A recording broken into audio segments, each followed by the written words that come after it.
आज की वीडियो में हम रिलेशन के बारे में पढ़ने वाले हैं, जिसको पढ़ने के लिए पहले हमको ऑर्डर्ड पेयर को समझना पड़ेगा और कार्टेशियन प्रोडक्ट को।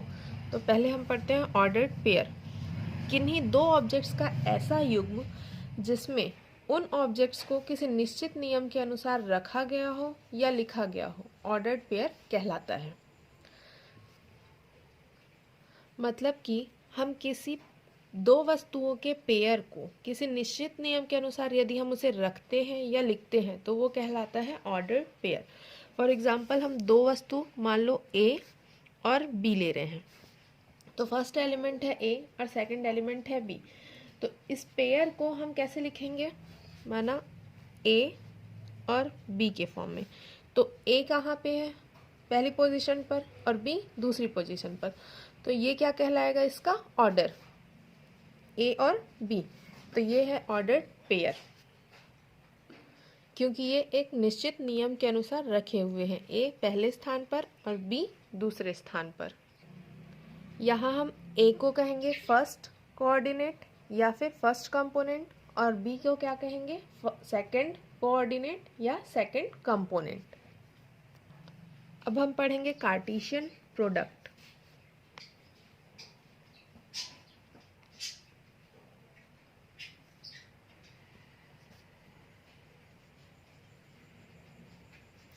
कार्टेशियन प्रोडक्ट, या इसे हिंदी में कहते हैं कार्तीय गुणनफल। तो इसमें क्या करते हैं हम? दो सेट्स के बीच में, दो सेट्स मान लो हम एक सेट ए ले रहे हैं और दूसरा सेट ले रहे हैं बी।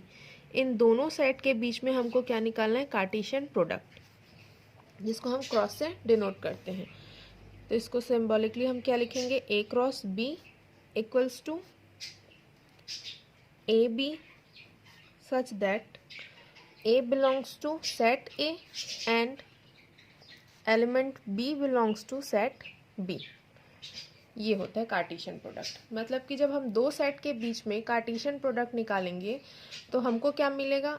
ए बी के फॉर्म में कोई ऑर्डर्ड पेयर मिलेगा, जिसका फर्स्ट एलिमेंट होगा फर्स्ट सेट का और सेकंड एलिमेंट होगा सेट बी का।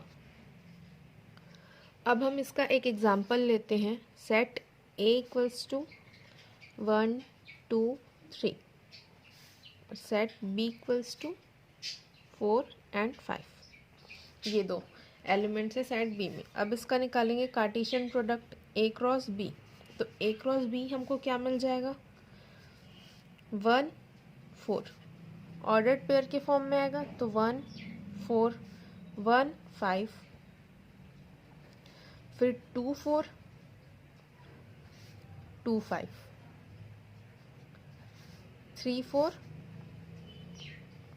and 3 5। ये सारे ही क्या कहलाते हैं? ये सब ऑर्डर्ड पेयर्स। और ये हमको मिल गया Cartesian product of set A and set B. अब हमको इसमें से किसी भी एक पेयर को बताना हो कि 1 4, मान लो 1 4 ले रहे हैं हम, तो 1 4 belongs to A cross B, क्योंकि ये किसका एलिमेंट है? इस सेट का। ए क्रॉस बी जो कार्टेशियन प्रोडक्ट निकाले हैं उसका कोई एलिमेंट है, सॉरी पेयर है, इसलिए हम उसको क्या बोलेंगे? 1 4 belongs to A cross B. Implies that A किसका एलिमेंट है? सॉरी 1 किसका एलिमेंट है? ए का। तो 1 belongs to A and 4 belongs to B. या फिर हम और क्या कर सकते हैं इन दोनों सेट के बीच में कार्टेशियन प्रोडक्ट निकालने के लिए? पहले लिख लेते हैं सेट ए और इधर सेट बी। तो सेट ए का एलिमेंट क्या है? 1 2 और 3, यहाँ पे 1 लिख लिए। सेट बी का सेकंड एलिमेंट क्या क्या है? 2 4 और 5। 4 5 एलिमेंट है, तो यहाँ पे आ गया 4 और 5। अब यहाँ पे इसका कार्टेशियन प्रोडक्ट लिखेंगे। तो ए बी और ए क्रॉस बी। तो सेट ए का एलिमेंट 1 है, तो 1 और 4 1 5। तो क्या मिलेगा? First pair 1 4, second 1 5। अब ए का सेकंड एलिमेंट क्या है? 2, तो 2 and 4 5, तो 2 4 5, तो मिल जाएगा 2 4 2 5, उसके बाद क्या है थर्ड 3, तो 4 और 5 से ही करेंगे तो क्या मिल जाएगा 3 4 एंड 3 5। तो ये हम इस फॉर्म से भी कार्टेशियन प्रोडक्ट निकाल सकते हैं। अब हम देखेंगे कि रिलेशन क्या होता है। तो किसी सेट के बीच में हम रिलेशन निकालेंगे तो ए टू बी के बीच में रिलेशन निकालने के लिए पहले क्या करते हैं, हम जो कार्टेशियन प्रोडक्ट पहले निकाले थे ए और बी का उसको लिख लेते हैं ए क्रॉस बी। तो पहले जो हमको मिला था वही लिख रहे हैं 1 4 1 5 2 4 2 5 3 4 3 5, ये मिला था। अब हम मान लेते हैं कि फर्स्ट एलिमेंट x है और सेकंड एलिमेंट y है।